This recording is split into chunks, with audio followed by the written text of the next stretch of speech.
dalam persidangan ahli-ahli fatwa satu Malaysia tahun 2020. Kita buat persidangan ahli-ahli fatwa. Semua bersidang dekat sama-sama hotel. Seluruh Malaysia ahli fatwa dijemput. JAKIM buat. Mufti kita atas pentas forum. Ada seorang bertanya, kenapa boleh buat macam ni? Dia bantahlah, dia tak setuju. So mufti kita jawab satu-satu. Bahkan ada yang sebut pada saya, kata boleh ambil pandangan ni nak galak orang zina ke apa? Ni bagi galakkan orang zina. Saya kata yang pertama, orang berzina sebelum berzina jarang dia baca fatwa dulu.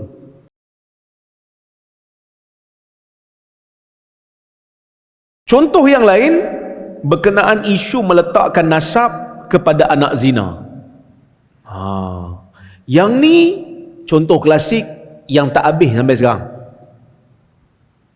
Anak zina boleh bin tak dengan bapa zina dia? Ulama berbeza pendapat. Majoriti ulama tak bagi. Tak boleh. Tak boleh anak zina dibinkan dengan ayah zinanya. Tak boleh. Walaupun ayah zinanya mengaku tu anak dia. Tak boleh. Okey? Dalilnya apa? Dalilnya adalah hadis yang sahih riwayat Abu Daud. Yang saya letakkan kat situ, tentang tengok muka surat 102.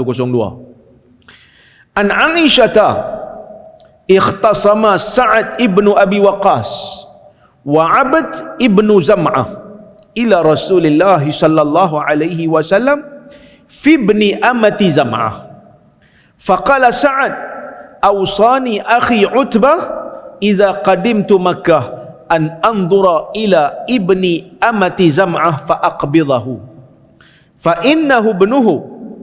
Wa qala Abd ibnu Zam'ah akhi ibnu amati abi wulida ala firashi abi fara'a Rasulullah sallallahu alaihi wasallam syabahan bayinan bi Utbah faqala al waladu lil firash walil ahir al hajar wahtajibi anhu ya Saudah. Okey, hadis ni Nabi sallallahu alaihi wasallam berikan kita satu kaedah yang jelas. Kaedah tu jelas. Cuma bila kaedah tu jelas, bila nak apply, kadang-kadang ada persoalan. Macam saya sebut dulu kan, Allah Ta'ala kata mencuri potong tangan. Clear? Kaedah jelas. Mencuri je potong tangan. Apa itu mencuri? Mencuri itu ambil harta orang lain tanpa izin, sembunyi-sembunyi. Tanpa izin dia. Mencuri ya. Tapi bila nak apply, susah. Mencuri ni ambil harta orang sembunyi-sembunyi tanpa izin dia. Dah kalau orang tu pickpocket. Tahu pickpocket? Seluk saku. Yang tu sembunyi-sembunyi ke terang-terang?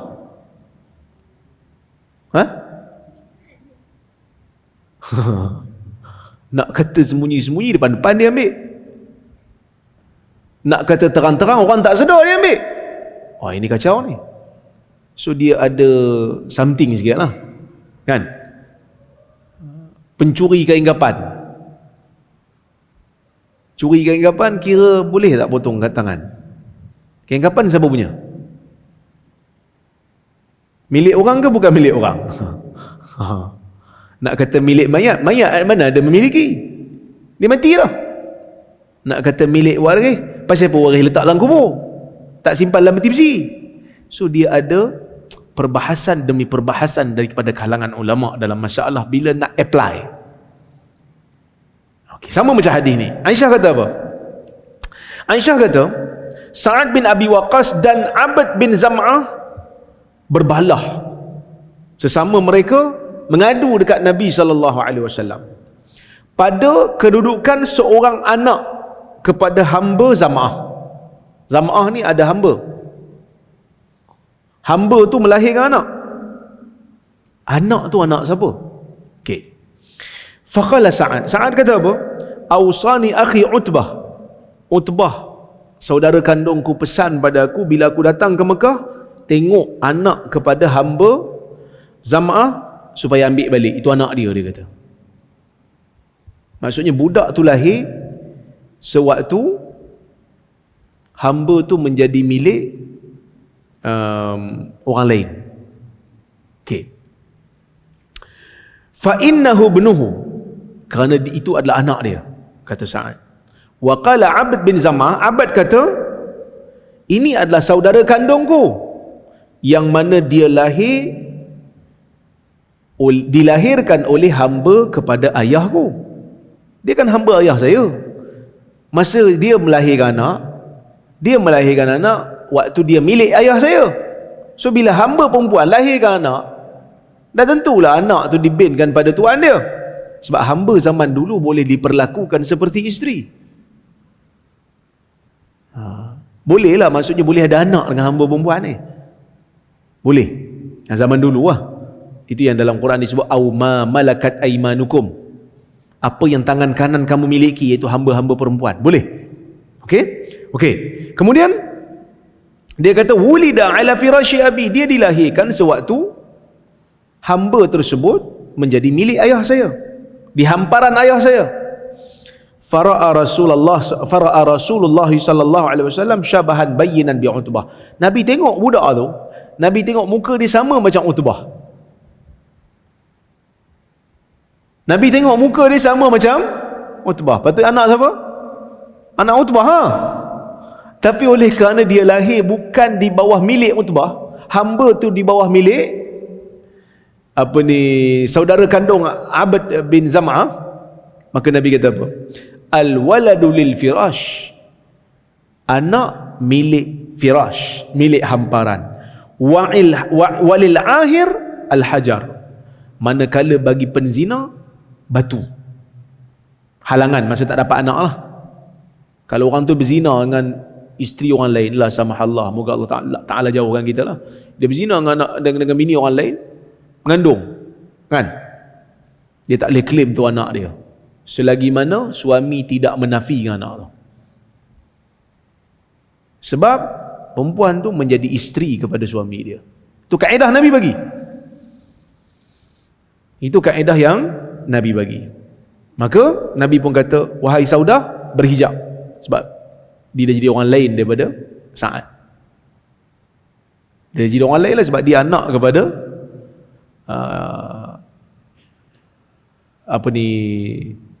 bapa Abd bin Zam'ah, bukan saudara kandung, bapa kepada Abd bin Zam'ah, itu hamba kepada Zam'ah. Dia anak Zam'ah lah. Okey. Dalam hadis ni Nabi SAW menetapkan nasab bagi anak tersebut kepada pemilik katil, itu pemilik hamparan. Itu kiasan bagi suaminya ataupun pemilik bagi hamba.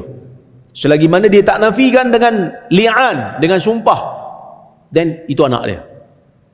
Kalau dia nak nafikan, dia kena buat li'an lah. Itu panjanglah perbahasan dia. Okey.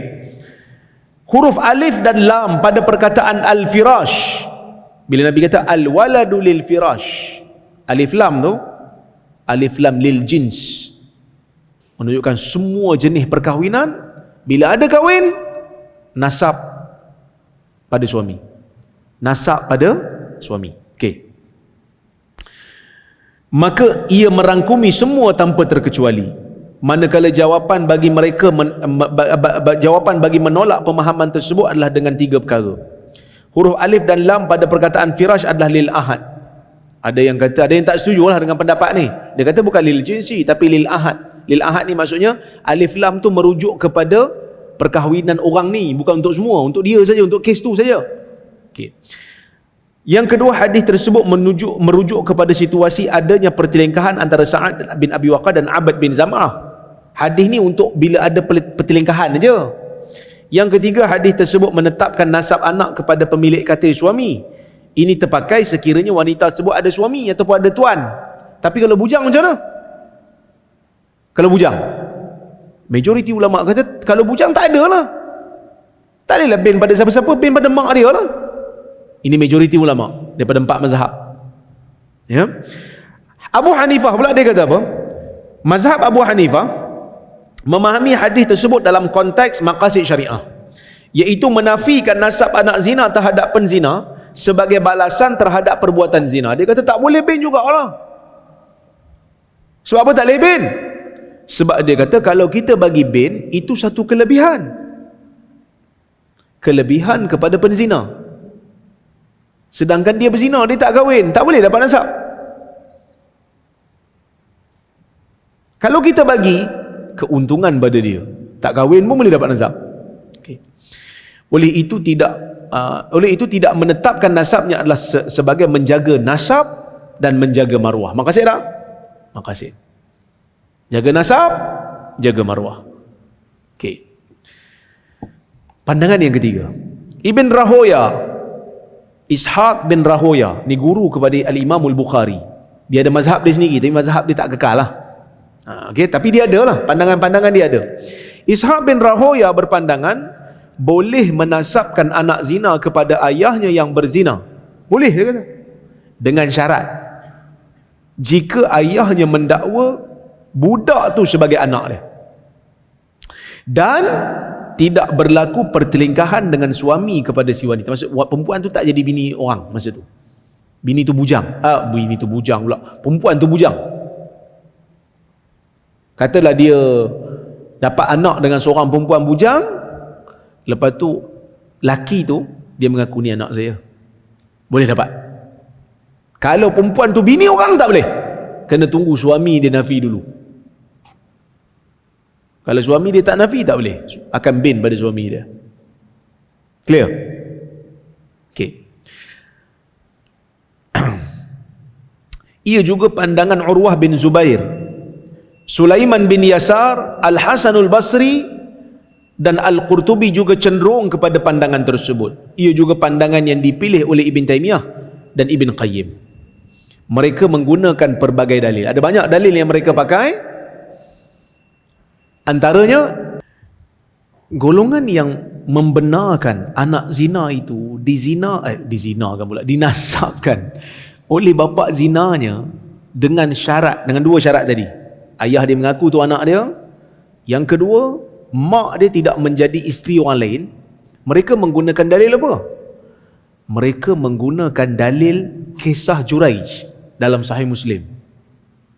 Tuan-tuan pernah dengar kisah Juraij? Tak pernah dengar? Kisah Juraij ini kisah umat terdahulu. Nabi SAW cerita pada para sahabat bagaimana seorang yang saleh, seorang yang hebat, yang baik, semayang banyak, mak dia panggil dalam solat sunat, dia tak menyaut. Lepas tu mak dia kata apa? Ya Allah, tolong uji anak aku ni. Allah uji dia. Datang perempuan kat dia ajak berzina, dia tolak. Perempuan tu pun pergi berzina dengan pengembala kambing. Mengandung perempuan tu.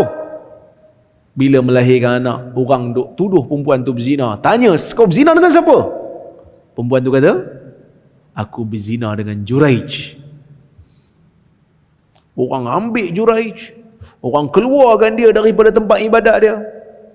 Tapi pelik kan? Juraij ni orang baik. Perempuan tu orang jahat. Orang percaya cakap orang jahat nak pukul orang baik. Pelik kan? Macam tu lah dunia. Percaya cakap orang jahat nak pergi pukul orang baik. Dia orang tuduh Juraij berzina. Juraij kata kejap. Nak pergi semayang kejap. Dia pergi semayang. Dia orang robohkan dia punya tempat ibadat tu. Pecahkan. Juraij kata kejap, aku nak pergi semayang ya. Semayang, dia berdoa, kemudian dia tanya budak tu. Ya gulam, man abuk? Wahai budak, siapa bapa engkau? Budak tu bercakap, abi fulanun ar-ra'i. Ayah saya tu pengembala kambing. Orang pun terkejut. Maksudnya budak tu sendiri mengakui bapa dia. Bapa dia siapa tadi? Pengembala kambing kan? Bukan zina. Itu bukan bapa dia. Jadi mazhab ni kata, tu bapa.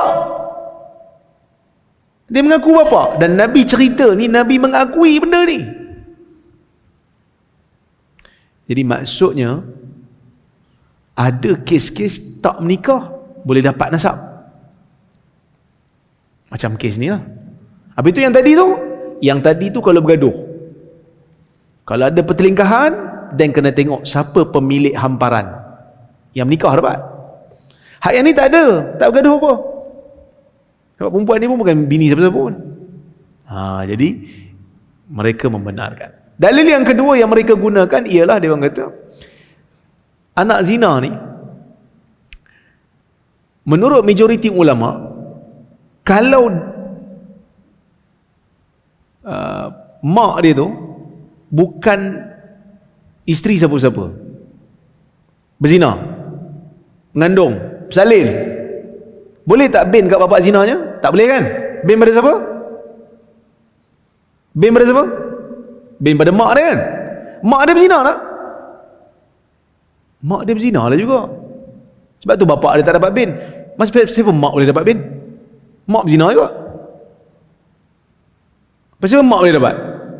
Itu dalil mereka. Dia kata, bukankah anak ni terhasil daripada dua benih yang bercampur? Kalau laki tak boleh dapat, patutnya perempuan pun tak boleh dapat lah. Tapi kenapa yang sebelah perempuan boleh dapat, laki tak boleh dapat? So dia konflik, dia kata macam tak begitu seimbang, dia kata. Sebab tu pandangan yang ketiga ni kata boleh sebenarnya. Perlih ambil pandangan dia. Jenuh lah perlih kena, saya pun kena. Dalam persidangan ahli-ahli fatwa satu Malaysia tahun 2020, kita buat persidangan ahli-ahli fatwa, semua bersidang dekat sama-sama hotel. Seluruh Malaysia ahli fatwa dijemput, JAKIM buat. Mufti kita atas pentas forum, ada seorang bertanya, kenapa boleh buat macam ni? Dia bantah lah, dia tak setuju. So mufti kita jawab satu-satu. Bahkan ada yang sebut pada saya, kata boleh ambil pandangan ni nak galak orang zina ke apa? Ni bagi galakkan orang zina. Saya kata yang pertama, orang berzina sebelum berzina jarang dia baca fatwa dulu. Yang baca fatwa ni Pak Imam. Itu baca fatwa. Jarang kita jumpa orang berzina baca fatwa. Kalau dia baca fatwa, dia tak jadi berzina. Itu pertama. Yang kedua, kes zina ni negeri lain ambil pendapat majoriti, tak bagi ban, tak bagi. Tapi kes zina menurun ke naik? Naik juga. Jadi kita tak boleh katalah itu penyebab. Dan kenapa boleh ambil pandangan tu? Pertama, kita setuju dengan pendalilan dia. Yang keduanya, kita nak jaga maslahah budak tu. Dulu dapat nasab ni bangga, dapat nasab besar, kabilah jadi besar. Zaman sekarang dapat nasab jadi beban. Zina dengan perempuan ni, mengandung dia boleh lari. Kalau nasab tak lekat, lantak kau lah, aku tak payah tanggung nafkah. Itu yang pertama. Yang kedua,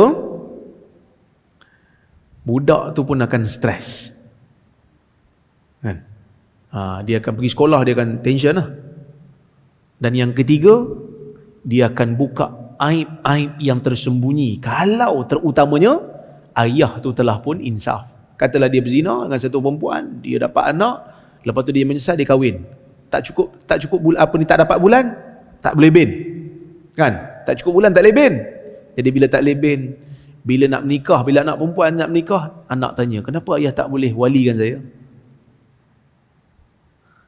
Ayah dia akan kata, sebenarnya, dia akan tanya, saya anak ayah ke? Awak anak ayah. Pasal apa ayah tak boleh walikan saya? Ayah kata, sebenarnya dulu ayah dengan mak kamu ni ada sekian-sekian masalah. So, sanggup ke? Kan? Sedangkan ayah tu dah jadi imam dah kat masjid. Manusia kan ada ruang untuk bertaubat bagi dia kan. Dia dah jadi baik. Tiba-tiba dibuka pintu tu.